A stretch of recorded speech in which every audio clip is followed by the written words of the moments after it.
Aujourd'hui, on va parler de liberté et de libre arbitre. Alors, comment vous dire que c'est une notion qui me tient à cœur et ça me fait trop plaisir d'en parler aujourd'hui, puisque ça va me permettre d'inaugurer, entre guillemets, une série de vidéos ou une série de thèmes qui parleront de philosophie. La liberté, c'est bien évidemment le sujet de la philosophie, c'est bien évidemment un thème de philosophie.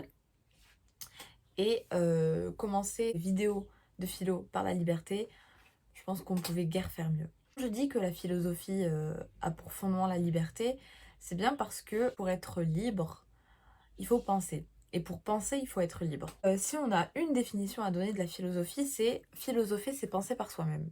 Sauf que pour penser par soi-même, il faut être libre. Et penser par soi-même, ça nous permet d'être libre. Parce que ça nous permet de ne pas être manipulé par des opinions d'autrui, ça nous permet d'exercer pleinement notre raison et notre faculté de juger.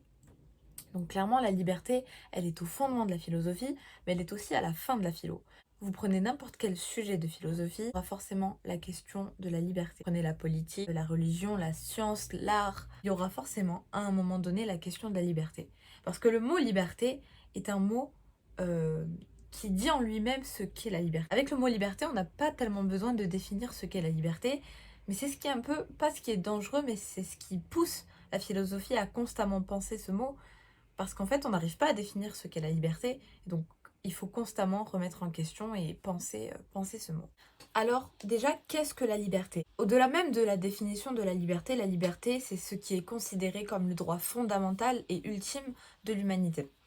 Renoncer à sa liberté, c'est renoncer à sa capacité, si je mets pas les bonnes citations, ça va pas.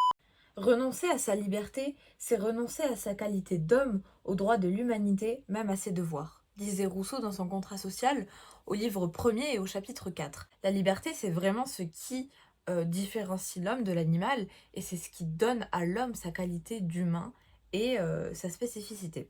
Cette liberté se traduit donc par différentes formes, différentes manières dans la vie, dans la pensée, dans l'action et dans le jugement. Tout d'abord, l'une des définitions les plus simples et les plus basiques, c'est que la liberté, c'est faire ce qu'on veut. Faire ce qu'on veut, c'est la définition la plus générale, la plus générique qu'on peut donner à la liberté. La liberté se résumerait alors par l'absence de contraintes. Bouger comme on veut, manger comme on veut, faire ce qu'on veut, penser comme on veut, courir comme on veut, aller là où on veut, c'est bien ça la liberté et c'est bien ça la définition première qu'on donne à la liberté. Ce qui est intéressant avec la liberté, c'est que quand on parle d'absence de contraintes, on différencie deux contraintes. Il y a les contraintes naturelles. Par exemple, c'est pas parce qu'on ne vole pas comme un oiseau qu'on ne se sent pas libre. C'est qu'il y a des contraintes naturelles auxquelles on ne peut pas faire face. Mais c'est pas pour autant que cela altère notre liberté. Et d'ailleurs, les contraintes naturelles, ce qui est aussi très intéressant, c'est qu'on peut décider de changer sa décision, de changer sa volonté, de contourner la nature, voire de la modifier pour permettre à notre liberté de s'exercer pleinement. Le problème, c'est que quand la contrainte vient d'un autre homme ou d'une autre société ou d'un pouvoir, là, il y a résistance. On sent bien qu'on est moins libre, parce que c'est une liberté qui empêche l'exercice et l'expression d'une autre liberté. La liberté, c'est faire ce qu'on veut, mais la liberté, c'est aussi avoir le choix. Et là, on arrive à la deuxième expression de la liberté. Décider librement, choisir, opter pour, avoir le choix entre, c'est bien ça qui donne aussi une valeur à la liberté, et on comprend mieux la liberté avec ces verbes-là. Mais avoir le choix, c'est aussi agir. C'est bien ici qu'intervient le libre arbitre, puisque le but de cette vidéo, c'était quand même de différencier la liberté du libre arbitre. Et en fait, la liberté, c'est l'absence de contrainte, cette capacité, cette possibilité d'agir et de choisir. Et le libre arbitre, c'est la capacité absolue de choisir entre deux propositions. J'ai un libre arbitre et c'est ce qui me permet de choisir entre A ou B. Et si je choisis A, c'est par l'exercice de mon libre arbitre et non pas par une contrainte extérieure. Donc le libre arbitre, c'est vraiment cette capacité de choisir entre deux possibilités, contredit absolument pas la liberté, puisque la liberté nous permet de faire un choix, et ce choix, on arrive à choisir et à décider parce qu'on a un libre arbitre. Mais si le libre arbitre apparaît ici comme l'expression de la liberté et la capacité à choisir, pour d'autres auteurs, le libre arbitre n'est qu'illusion. Faire un choix. À première vue, faire un choix, c'est oui, être libre. Donc ce n'est pas être contraint à choisir une direction préétablie, on va dire. Mais là, faire un choix, si on le prend à l'envers, c'est aussi la preuve qu'on doit faire un choix. On n'a pas 1000 possibilités à notre disposition. Et finalement, est-ce qu'on ne serait pas contraint de faire des choix? C'est ici que les auteurs ont commencé à penser la liberté et le libre arbitre autrement. Beaucoup d'entre eux ont dit que le libre arbitre n'était qu'illusion. C'est Nietzsche qui dit que le libre arbitre, c'est le moyen de responsabiliser l'homme et de faire en sorte qu'il se sente responsable de ses choix, responsable de ses actes, et qu'il arrête de reporter ses actes et ses choix vers d'autres éléments. Le libre arbitre, pour Nietzsche, c'est le fait de porter l'entière et l'ultime responsabilité de ses actes et d'en décharger Dieu, le monde, l'hérédité, le hasard, la société. Pour Nietzsche, le libre arbitre n'est non seulement qu'illusion, c'est aussi le moyen d'individualiser les choix et de permettre à l'homme de se sentir pleinement responsable. Et par extension, c'est ce qui permet de faire société. Parce que en arrêtant de porter la faute vers quelqu'un d'autre, vers Dieu, vers la société ou vers une entité, on va dire, autre que moi, ça me permet donc d'avoir la responsabilité de mes actes et de mes choix, et donc de répondre à ces actes et à ces choix, notamment en justice. Le libre arbitre comme illusion, c'est aussi Spinoza qui le défend. Pour lui, pour Spinoza, on croit avoir le choix parce qu'on ne connaît pas les causes qui ont déterminé ce choix. On ne remonte pas les causes. Et donc en fait, on prend le choix comme fondement, mais en fait le choix n'est que le résultat de causes qui ont déterminé ce choix. Et donc en fait, faire le choix, ce n'est pas être libre, mais c'est être contraint de faire le choix en fonction de ces causes. Et le fait de penser le libre arbitre et la faculté à faire des choix comme une illusion, ça nous permet de poser la question fondamentale qui est comment être libre quand on a un passé, quand on a une éducation, quand on a une culture. En fait, on est forcément déterminé par des causes. On n'est jamais entièrement libre. Je ne peux pas faire ce que je veux. Mon passé là aura forcément une influence sur mes choix futurs. On part de ce principe, ça veut dire qu'on n'est jamais totalement libre. Si on n'est jamais totalement libre, on n'est jamais libre. La liberté, elle est soit absolue, soit elle n'existe pas. Mais pour sortir de cette problématique, on va reprendre Spinoza, qui, en fait, a permis de ne pas opposer liberté et nécessité.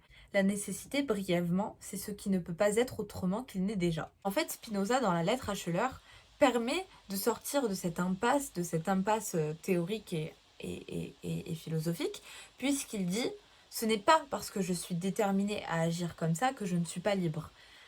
Pour Spinoza, la liberté, ce n'est pas le fait de faire ce qu'on veut ou de s'affranchir de cette nécessité, de passer au-delà de cette nécessité, mais c'est de, au contraire, assurer sa pleine nature, sa nature d'homme, en fonction de cette nécessité. Et pour lui, la liberté, elle est là.